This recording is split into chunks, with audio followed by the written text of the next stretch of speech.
Indonesia dalam kondisi darurat terorisme. Jaringan mereka terus berkembang dan menjalar kemana-mana. Ada yang menyusup di tubuh ormas keagamaan seperti MUI, ada yang menjadi ASN, ada pula yang mencoba mendekati TNI Polri. Untungnya, polisi bergerak cepat menangkap mereka sebelum melakukan aksinya.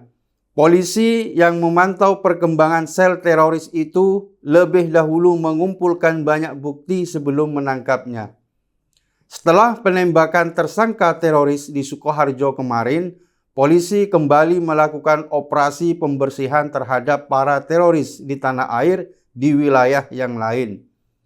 Densus 88 baru saja melakukan penangkapan tersangka teroris di Batam, Kepulauan Riau. Ada 4 tersangka yang ditangkap. Mereka merupakan anggota Jamaah Islamiyah atau JI, masing-masing berinisial AR, MS, AS, dan DS. Beberapa tersangka yang diciduk Densus 88 itu merupakan tokoh senior di JI. Misalnya, tersangka berinisial DS yang merupakan pembina bagi JI di Batam dan kerap merekrut anggota baru. Oknum seperti DS inilah yang membuat jaringan teroris baru terus tumbuh. Kemudian, tersangka MS dan AR juga merupakan pembina yang berada di bawah pimpinan Mujahid yang merupakan Koid Korda Batam.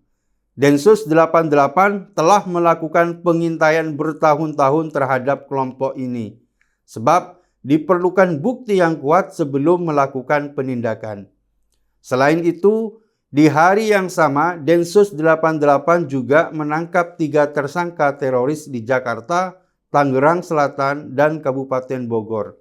Mereka diduga terlibat dengan ISIS. Ketiga tersangka itu berinisial RS, MR, dan HP.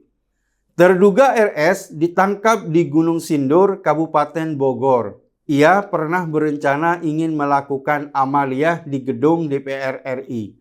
Niat jahat itu diunggah di media sosialnya pada tanggal 16 Februari 2022. RS disebut pelaku tindak pidana terorisme kelompok Ansor Daulah. Kemudian ada tersangka MR yang ditangkap di Kemanggisan, Grogol, Palmerah, Jakarta Barat. Lalu tersangka HP yang ditangkap di Jalan RI Martadinata Cipayung, Ciputat, Tangerang Selatan, Banten. Hanya dalam waktu 2 hari sudah ada 12 tersangka teroris yang ditangkap. Hal ini menunjukkan sel teroris yang berkembang di luar sana masih banyak. Aparat penegak hukum dan pemerintah sebenarnya telah melakukan proses deradikalisasi. Namun, para penceramah radikal dan oknum pencuci otak kelompok awam masih berkeliaran bebas. Banyak penceramah radikal yang bebas menyebarkan kebencian pada negara dan terhadap kelompok lain. Akibatnya, banyak orang yang terpapar pemikiran radikal dan mereka yang terpapar pemikiran radikal ini selangkah lagi bisa masuk menjadi teroris jika tercuci otaknya. Fakta ini mestinya sudah cukup untuk membungkam orang-orang yang selama ini nyinyir terhadap kerja keras Densus 88 dalam mengamankan negara ini. Teroris adalah ancaman nyata bagi seluruh umat manusia. Oleh sebab itu, tidak boleh ada sikap permisif dan memberikan celah bagi mereka. Komentar-komentar yang meragukan Densus 88 atau framing yang membela teroris adalah lahan yang subur bagi tumbuhnya bibit teroris. Teroris telah masuk ke segenap sendi kehidupan kita.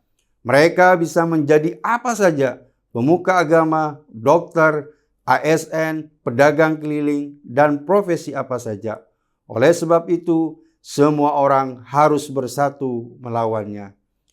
Para penyebar teror itu akan sulit diberantas dari Indonesia jika calon teroris terus dipupuk oleh penceramah radikal dan pembenci pemerintahan yang sah. Indonesia dalam kondisi darurat terorisme. Kita sedang tidak baik-baik saja. Mari tetap waspada dan jangan lelah untuk menjaga persatuan dan keharmonisan segenap bangsa Indonesia.